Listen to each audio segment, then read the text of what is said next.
Hi friends, please subscribe to Amravati Media and press the bell icon for more latest updates. Jagan అంటే పవన్ అంత భయపడుతున్నారా? ప్రతి రాజకీయ పరిణామం deputy CM Pawan కళ్యాణ్ను వెంటనే చేరుతోంది. ఈ మేరకు జనసేన శ్రేణులు సంతోషించాలి. తమిళనాడులో పార్టీ పెట్టిన 2 ఏళ్లలోపే విజయ్ సీఎం కాగలిగారు. అలా మన నాయకుడు కూడా ఎందుకు కాలేకపోయారు, ఎందుకు కాకూడదు అనే ప్రశ్న సహజంగానే జనసేన శ్రేణుల నుంచి వచ్చింది. ఎందుకంటే తమ అభిమాన నాయకుడిని సీఎంగా చూడాలని జనసేన కార్యకర్తలు, నాయకులు, ఆయన సినీ అభిమానులు బలంగా కోరుకుంటున్నారు. రాజకీయాలలో అంతిమంగా ఎవరైనా కోరుకునేది అధికారమే. చేతిలో అధికారం ఉంటేనే అనుకున్న మార్పుల్ని చేసే అవకాశం ఉంటుంది. అధికారమే లేకపోతే ఆశయాలు మాటలకే పరిమితమవుతాయి. పవన్ కళ్యాణ్ మాటల్లో ఆశయం, చేతల్లో ఆచరణ ఉండదు. ఇదే ఆయన రాజకీయ ఎదుగుదలకు అడ్డంకి. ఎక్కడైనా శ్రమకు తగ్గ ఫలితం ఉంటుంది. పని చేయకుండానే ఫలితం కోరుకుంటే ప్రయోజనం ఉండదు.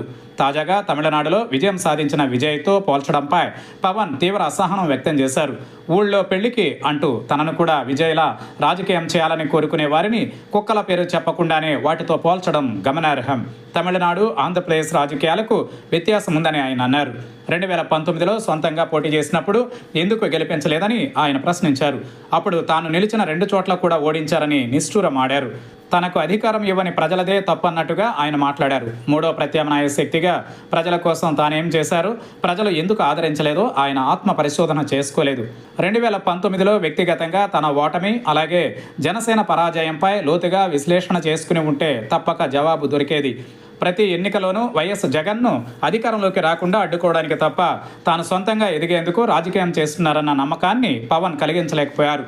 ఇప్పటికీ ఆయనది అదే ధోరణి. 2014లో జనసేన స్థాపించిన పవన్ కళ్యాణ్ టీడీపీ, బీజేపీ కూటమికి బేషరతుగా మద్దతు ఇచ్చారు.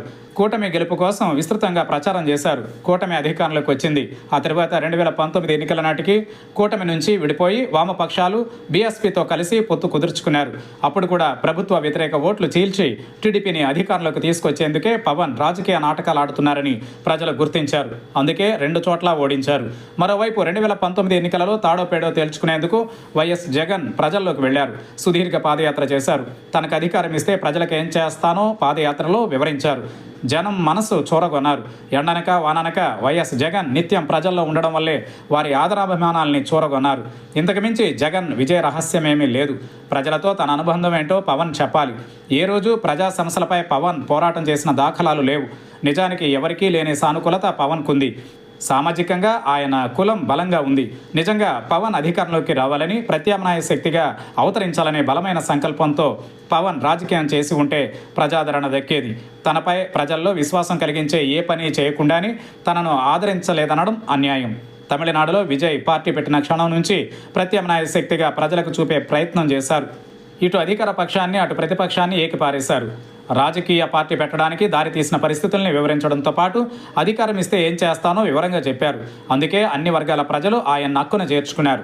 ఆంధ్రప్రదేశ్లో మాదిరిగా ఏఐడిఎంకేను అధికారంలోకి తీసుకురావాలని విజయ్ భావించి ఉంటే ఏపీలో తనకు పట్టిన గతే విజయ్కు కూడా పట్టేదని పవన్ ఇప్పటికైనా తెలుసుకుంటే మంచిది. నిబద్ధతతో కూడిన రాజకీయాలు చేస్తే ఏపీ, తమిళనాడు, దేశంలో ఎక్కడైనా ప్రజలు ఆదరిస్తారు. తమ కోసం నిజాయితీ, నిస్వార్థంగా పనిచేసే నాయకుల్ని పోగొట్టుకునేంత అమాయక స్థితిలో జనం లేరు. కాకపోతే నాయకులే నిజాయితీగా వ్యవహరించడం లేదు. తమిళనాడులో విజయ్తో తనను పోల్చొద్దని పవన్ కళ్యాణ్ చెప్పడం ద్వారా ఏపీలో ఎప్పటికీ టీడీపీకి తోక పార్టీగానే ఉంటానని పవన్ స్పష్టం చేసినట్టుంది. తనను 2 చోట్ల ఓడించారని గుర్తు చేయడం ద్వారా ఎప్పటికీ ఒంటరిగా పోటీ చేయనని తేల్చి చెప్పినట్లయింది. దీనంతటికీ కారణం వైఎస్ జగన్ అంటే పవన్కు విపరీతమైన భయం. ఒంటరిగా పోటీ చేస్తే కనీసం తాను గెలవలేననే గత అనుభవాలు ఆయన్ను పీడకలలా వెంటాడుతున్నాయి. అయితే పార్టీని మరీ అధ్వానంగా ఉంచుకుంటే చివరికి చంద్రబాబు కూడా పట్టించుకోరనే సంగతి తెలుసు.